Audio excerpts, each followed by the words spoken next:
Shalom Bapak Ibu yang dikasih Tuhan, kembali lagi dengan saya di sini Leonardo Sirait. Nah, di kesempatan kali ini kita akan membahas satu yang menarik, teman-teman. Saudara-saudara, kita akan membongkar dan membongkar. Maka dari itu, saudara-saudara yang belum subscribe ya, channel ini, bantu subscribe channel ini, Gereja YouTube. Dukung channel ini agar mencapai 1 juta subscriber dan terus memuliakan nama Tuhan Yesus di media sosial. Ya, oke, tanpa berlama-lama, mari kita saksikan dulu video berikut ini.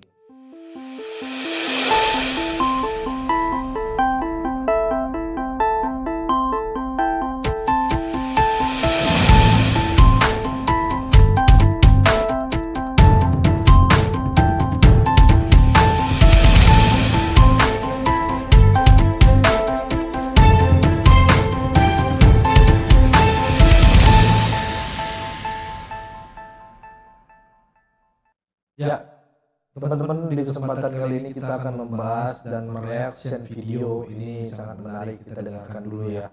Nah, sambil kalian juga nanti akan memberikan komentar kalian di kolom komentar. Kita dengarkan dulu. Larangan pernikahan antara perempuan muslimah dengan laki-laki non-muslim itu hanya di dalam buku-buku karangan para ulama, bukan dalam Al-Quran. Jadi memang tidak ada di dalam Al-Quran. Dalam Al-Quran itu kita hanya dilarang ya menikah dengan orang kafir, dilarang menikah dengan orang musyrik. Sekarang pertanyaannya, siapa yang disebut dengan kafir? Kebanyakan kita tuh selalu punya subjektif gitu. Kalau Islam itu pasti nggak kafir, kalau Islam itu pasti nggak musyrik. Tunggu dulu, apa yang disebut dengan kafir? Kafir itu adalah menutupi rahmat Tuhan. Jadi kayak cover ya, kata dalam bahasa Inggris cover yang menutupi. Koruptor itu pasti dia menutupi diri dari kebenaran kan. Karena itu koruptor itu kafir meskipun pelakunya itu mengaku beragama Islam. Inilah yang saya selalu katakan. Jadi jangan kamu mengatakan begitu kamu beragama Islam lalu kamu terbebas dari sebutan kafir. Tunggu dulu, kamu melakukan apa selama ini? Nggak ada jaminan kalau kamu beragama Islam lalu kamu bebas dari kafir. Iya, kadang begitu ya teman-teman, mengucapkan gampang sekali kafir gitu. Nah, ini orang benar-benar bikin adem ya kalau orang-orang seperti ibu ini ya paham betul gitu tentang agama, pasti enak gitu ya. Seperti ini tolong diperbanyak narasumbernya ya. Oke, kita lanjut. Ini kesaksian bagaimana teman-teman di video selanjutnya ini ada pembohongan media ya. Mari kita dengarkan dulu, nanti kita reaction. Apa kebohongan terbesar kedua, Bu Monik, yang selama ini digaungkan sama media-media kita? Israel dianggap mencaplok. Salah satu contohnya Yerusalem tadi. Nazaret juga dianggap itu kota milik Palestina yang diambil oleh Israel. Padahal kita tahu Yesus dari Nazaret. Jadi seakan-akan kayak Gaza itu, Gaza itu juga diambil oleh Israel. Padahal Israel malah yang ngasih Gaza untuk Palestina gitu ya. Yang ngambil Gaza pertama siapa? Ya Mesir. Nah, yang ironis nih dari semua sejarah ini, sekarang Mesir sama Yordania kan malah bersahabat sama Israel, berdamai. Saya tuh sebenarnya kasihan sama orang Indonesia. Konoha. Ya orang Konoha. Saya kasihan, benar. Jadi gini, saya kasihannya kenapa?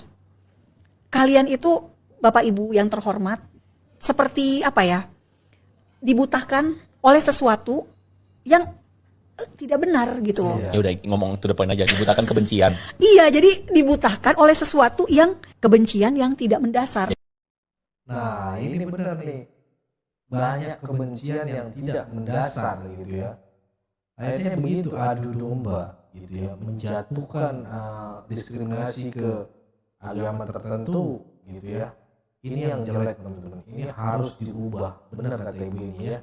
Kita lanjut teman-teman, reaction selanjutnya. Saya sekarang mengatakan yang namanya gubah itu berasal dari gereja. Maka kubah itu dibikin masjid agar tidak putus softnya tanpa tiang dari gereja.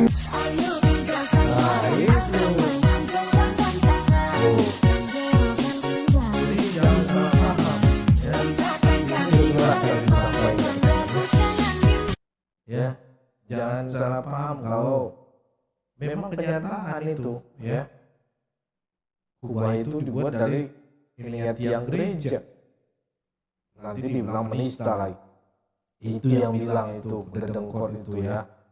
tokoh-tokoh kalian tuh yang mengatakan bukan saya, ya kan? Oke, boleh nanya nggak Kak, agamanya apa ya? Aku non muslim. Sebagai rasa toleransi aja, tadinya Kak memang non muslim, coba pakai hijab. Dan nanti oke dilepas lagi nggak apa Kak? Nanti digituin balik ngamuk, demo berjilid-jilid, dituduh kristenisasi, misionaris. Nggak usah dulu ngambil contoh suruh makan daging babi buat tanda salib pakai kalung salib. Orang yang Kristen ibadah aja masih digeruduk kok. Masih digeruduk, iya kan? Kan kocak ini teman-teman ya.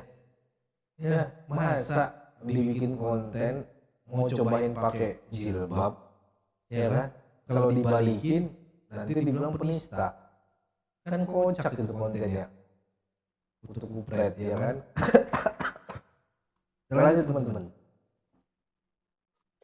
Aman ya, akhirnya gue mengerti kenapa Kementerian Agama tidak bisa menyelesaikan masalah intoleransi di Indonesia.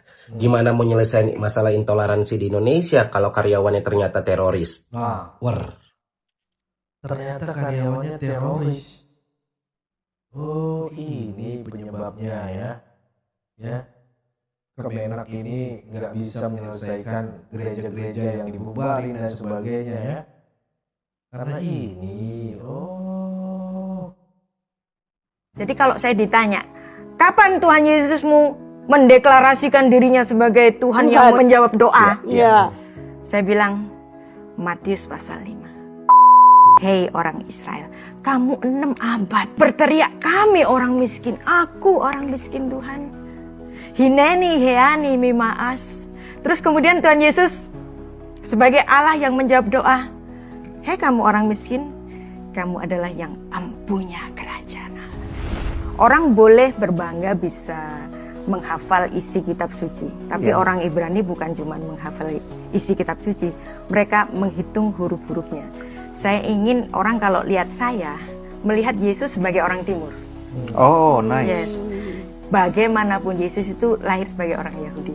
Yes. Dan orang Kristen juga harus paham mengenai Torah. Kekristenan lahir dari keyahudian. Yahudi itu ibu kita kalau saya bicara. I see. Kemudian Katolik dan Ortodoks itu saudara tua kita. Dari situ saya berpikir, maka orang Kristen harus banyak belajar tentang sejarah dan antropologi budaya. Setuju. Bahwa ternyata pembicaraan Yesus bukan sekedar sederhana. Berbahagialah orang miskin, aku adalah pemberi berkat, that's it. No. Ternyata ceritanya, sejarahnya itu sangat panjang sekali. Wow. Grace itu apa sih? Yang memberi, yang memberi nggak berkewajiban, yang menerima nggak punya hak, tapi diberi. Terus kita masih pengen hyper lebih dari ini, enak banget kan deh. Apapun yang kebablasan itu memang nggak baik. Makanya kita perlu belajar Alkitab secara mendalam. Jadi mesti tahu boundary-nya ya, batasnya. Ketika ada istilah-istilah baru, ada ajaran-ajaran baru, kita nggak usah kagetan. Sahabat apa kamu hamba Tuhan? Melayani Tuhan. Melayani gimana? Tuhan menekukkan lututnya untukmu. Jadi pelayanan yang gimana yang kok bangga-banggakan itu? Tuhan menekukkan lututnya untuk kita. Keren ya. Keren, nanti kalian tonton ininya lebih lengkapnya di sini teman-teman. Ini mantap banget, Dr. Lita Wahyu ya. Luar biasa, dia kalau nggak salah murtadin juga dan akhirnya dia melayani Tuhan ya. Terima Tuhan Yesus ya. Oke, kita bergeser sedikit tentang apologet Kristen ini yang berani menyuarakan lagi teman-teman. Kita dengarkan lagi ya. Jimat-jimat, santet, pelet itu kesukaannya orang Muslim. Mereka menggunakan jin. Muslim itu percaya, nih bagi Anda yang belum tahu Islam ya, bagi orang teman Kristen, Muslim itu percaya bahwa jin itu adalah saudara mereka, ada jin Muslim namanya. Dan setiap umat Islam itu dipercayai oleh mereka. Kalau kita kan disertai Roh Kudus, kalau mereka roh najis, jin. Dalam Alkitab dikatakan Yesus memberikan kita Roh Kudus, roh yang dari Allah, yang menyertai kita selama-lamanya sampai Dia datang kedua kali. Dikatakan Roh Kudus adalah jaminan keselamatan kita sampai Mesias datangnya kedua kali. Kalau Muslim enggak. Di dalam imannya Islam, mereka itu percaya kemanapun mereka pergi selalu disertai roh najis, yaitu jin korin, teman-teman. Anda kalau nggak percaya, Anda tanya sama temanmu yang Islam. Ya, Kamu kemana-mana disertai jin. Ya, bahkan mereka kalau masuk toilet, masuk kamar mandi, di dalam ajaran Islam, mereka percaya jin itu tempat tinggalnya di toilet, di kamar mandi. Loh, Anda tidak percaya itu? Tanya sama teman Anda yang muslim. Mereka kalau masuk kamar mandi itu harus permisi dulu, baca doa kaki kiri, bukan kaki kanan. Kaki kiri dulu mereka harus masuk. Lalu kalau mereka lupa baca doa, jin itu akan mempermainkan mereka sehingga mereka itu tidak bisa beol, tidak bisa pup, tidak bisa kentut. Anda tidak percaya, ini ajaran Islam di dalam hadisnya. Jadi rumahnya jin, sarangnya jin itu toilet. Jin korin. Anda tidak percaya, tanya Abdul Somad. Abdul Somad itu punya jin korin. Kemanapun selalu diikuti jin, pasukan jin. Itu roh najis di dalam Alkitab kita. Nabi mereka Muhammad itu dikerumuni jin ketika sholat. Ini ada di surah Al-Jin. Kemanapun mereka diteror oleh setan. Di hidung ada setan, di kanan kirinya diikuti jin. Ya jin ifrit, bukan jin irit, jin ifrit. Mereka percaya pada jin ifrit. Jin ifrit itu jin yang paling gede yang membantu Sulaiman. Jadi mereka tuh percaya jin-jin roh-roh najis gini lah. Itu imannya orang Islam. Kemanapun mereka pergi, mereka selalu diikuti setan. Bahkan mereka percaya jin ini naik haji, teman-teman. Jin ini saudara mereka dari dunia roh. Saudaranya muslim itu jin. Bahkan Muhammad itu pernah diculik oleh jin 1 hari semalaman. Dikenal sebagai the night of the jin. Jadi Muhammad itu pernah diculik oleh jin. Itulah asbab al-nuzul turunnya ayat-ayat al-jin atau surah al-jin, surah 72. Karena Muhammad itu pernah diculik sama jin. Wow, luar biasa ya penjelasannya teman-teman ya. Ini ya, itulah tadi video reaction kita teman-teman ya. Apa pandangan kalian, saudara-saudara bisa komen di kolom komentar. Saatnya kalian berkomentar ya di kolom komentar, ramaikan kolom komentar. Saya mau dengar kata-kata kalian, masukan dari kalian ya di kolom komentar. Itu aja dari saya, teman-teman. Tetap jaga persatuan Indonesia ya. Tetap terus memuliakan nama Tuhan Yesus. Sampai ketemu di video selanjutnya. Bye-bye.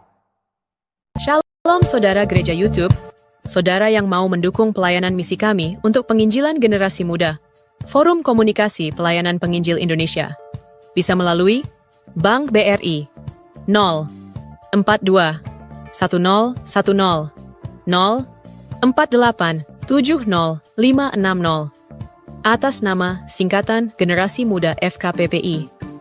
Dan bisa melalui QRIS ini, silakan scan barcode QRIS ini melalui mobile banking saudara. Tujuan dari pelayanan misi ini adalah untuk menjangkau banyak jiwa di pelosok-pelosok desa yang rindu untuk mendengarkan firman Tuhan dan untuk kegiatan hamba Tuhan yang menjalani penginjilan ke desa-desa untuk bisa terus mengabarkan kabar baik di seluruh tanah Indonesia. Selain melalui media sosial YouTube, kita tetap terus bisa menyuarakan kabar baik secara offline. Boleh melalui rekening ini dan bisa melalui QRIS Mobile Banking ini. Dengan cara scan barcode QRIS ini di mobile banking saudara sahabat gereja YouTube.